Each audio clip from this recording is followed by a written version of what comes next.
Now let's head down to the state of Texas, where Republicans are set to push through two new restrictive voting bills that could overhaul the state's election process. It comes after nearly 24 hours of debate in the State House over the weekend. Now state Democrats are thinking about staging another walkout like the one they held in May. And on top of all of this, a 62-year-old man who waited 6 hours to vote in Texas on Super Tuesday, he got arrested last week for voter fraud because he was on parole when he voted. Priscilla Thompson is on the ground for us in Austin. Also with us, former Texas State Senator Wendy Davis. Priscilla, give us the nuts and bolts here. What's the latest?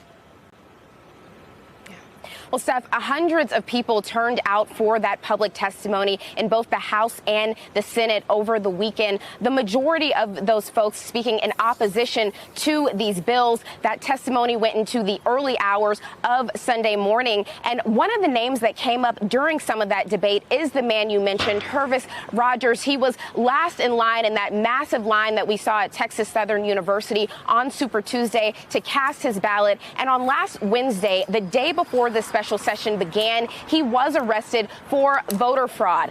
He was on parole at the time that he voted, and therefore he was ineligible. And Rogers said that he didn't know he was ineligible. He thought that it was okay for him to cast that ballot. And why this is important is because in another way, his bail was set at $100,000. And so there was a GoFundMe that was working to raise that money. And so as these public hearings were taking place on Saturday, he was ultimately released on bail, but he now faces 2 felony charges for voting illegally, looking at 25 years to life on each of those counts. And Steph, ultimately, that case and that marathon public testimony did not have much impact on lawmakers here. Both of those bills were voted out of committee along party lines and could head to the floor for a vote as early as this week. Steph?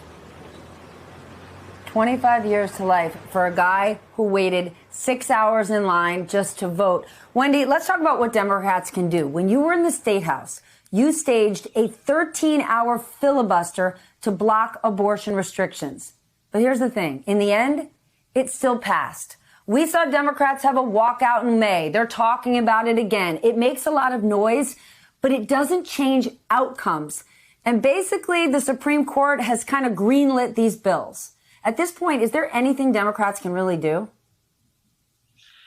I mean, yes and no, Stephanie. I've always been of the opinion that we fight with every tool we have in the arsenal, even if ultimately a bill passes into law. And when I filibustered that anti-abortion bill back in 2013 in the Texas Senate, though it did ultimately pass into law when a second special session was called, we kept fighting all the way to the Supreme Court, and we did get it overturned.